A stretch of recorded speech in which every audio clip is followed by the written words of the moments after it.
Hi there, this is Calico Cat. In today's video, I'll be analyzing my training game played in correspondence against my FIDE master coach. I have prepared some quizzes, so feel free to pause the video anytime. Let's get started. The game started with e4, e6, the French defense, d4, d5, and knight c3. Before the game, I had asked him to play the Winawer, so bishop b4, e5, c5, a3, bishop takes c3 check, b takes c3. The Winawer used to be his repertoire, which he said hasn't been updated for a decade, and he chose the queen a5 variation. After bishop d2, queen a4, I played h4 and then knight c6, h5, which was my preparation, a modern way to grab space with the h-pawn. In this position, I was only expecting h6, but knight g e7 was played. This has been played occasionally, even in grandmaster level, but I suspect the line is now considered outdated. I was pretty sure that the engine would play h6 itself. The problem was, without the concrete knowledge, I didn't feel confident going into the complications after g takes h6, rook b1, a6, knight f3, c takes d4, c takes d4, knight takes d4. So I played the pragmatic rook b1, aiming for a transposition. However, instead of h6, c4 was played. At first glance, this looks fairly natural in the Winawer. And even though h6 is the best move for black, the line would continue with queen c1, c4, g4, and black is cramped and has few counter chances. But because I had already looked at h6, g takes h6 line, I sensed that releasing the tension without dealing with h6 should be a serious positional mistake. So I pushed h6 myself. Black closed it with g6, preparing to castle kingside, so I played the multi-purpose move queen c1 to strengthen my control of the dark squares and free up the d1 square for a specific reason. Black castles, bishop g5, queen a5, rook h3, knight f5. Black is putting the pressure on d4 by exploiting the pin on c3, so I played king d1. I know my setup looks artificial, but this is the Winawer.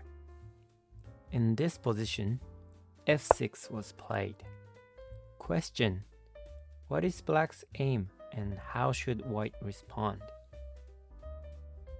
First of all, you have to take with bishop, otherwise e takes f6 allows black a counterplay with e5. But after bishop takes f6, did you spot knight d6? The idea is knight e4, hitting c3, and the strong dark squared bishop on f6.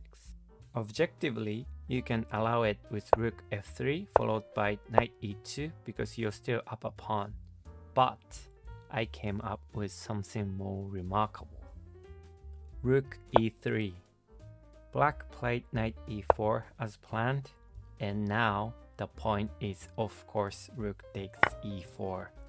After d takes e4, I evaluated that the black's weak pawns compensate for the sacrifice, and the bishop on f6 worth far more than 3 points in this position. Here, bishop takes c4 is not possible yet, but I calculated that there is no good way to protect c4. So I played queen e3, preparing bishop takes c4. For example, queen d5 fails to knight h3 f4, and b5 queen takes e4 hits the unprotected knight on c6. Black played queen takes a3, and after bishop takes c4, knight a5, bishop e2, bishop d7, I went for bishop h5, threatening bishop takes g6. White still keeps the advantage, but it was a bit premature. I should have kept the diagonal under control and focused on developing the knight that was still on its starting square. Queen a2 forcing rook c1, queen c4 threatening queen f1 check, so king e1. Black defended the bishop takes g6 threat with rook f7, so bishop e2 retreating with a tempo and queen a2. Knight h3 was finally played, heading to g5 gaining a tempo on f7 rook. However, after knight c4, queen f4 was a mistake and I gave away the advantage.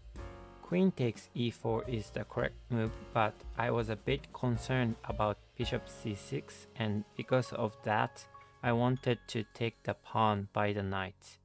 But it was too optimistic because e3 was played in the next move. I didn't overlook this move. My plan was knight g5, queen b2, rook d1, queen takes c3 check, king f1, and in this position, rook f8 is a losing mistake for black. Question: white to play and win. The best move is bishop d3, threatening knight takes h7, not bishop takes g6 yet. The critical line is knight b2 and bishop takes g6, threatening mate in 1, fails to e2 check the Zwischenzug, because king takes e2, bishop b5 check, rook d3, queen takes c2 check, king e3, bishop takes d3. Black can defend the threat and now winning. But queen e4, threatening queen takes g6 is winning for white.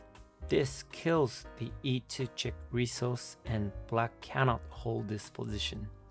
In the game, rook af8 was played. During the game, I thought this was a great defensive resource, but it actually turned out to be a mistake. Stockfish finds the only move, bishop b5. The line continues with knight takes f7, knight d2 check, king g1, bishop takes e2, knight g5, bishop takes d1, and bishop e7, threatening mate in 2. My opponent told me that he had calculated this line but couldn't find the right continuation from here. The only move for black is knight f3 check. White has to keep this mating threat, so g takes f3. The point is queen e1 check, king h2, queen takes f2 check, king h3, queen f1 check, king g4, queen g2 check. White is down some material, so still has to keep the mating threat alive, therefore can't move the pieces. So black can give the perpetual checks. Rook a f8 is certainly defending the threat by giving back material, but white still has a resource. Question: how should white continue? The correct move is knight takes f7, rook takes f7, and d5, which I played. Knight d2 check, king g1, e takes d5. But in this position, I couldn't evaluate properly and played e6. After rook takes f6, e takes d7, rook takes f4, d8 queen check, rook f8, queen takes d5 check, rook f7. I went for repetition and the game ended in a draw. However, if f takes e3, the position would have been still much better for white. After queen takes c2, e6, bishop takes e6, queen b8 check, rook f8, queen takes b7, bishop f7, and queen takes a7, black's dark squares remain weak. The knight on d2 and the pawn on d5 become targets, and white's bishop pair is strong. Black is still in serious trouble. It was so close to a win, but I couldn't handle the position with my current skill level. But still, I'm happy with the result. This was my first draw against a FIDE master. I hope you enjoyed the game and see you next time.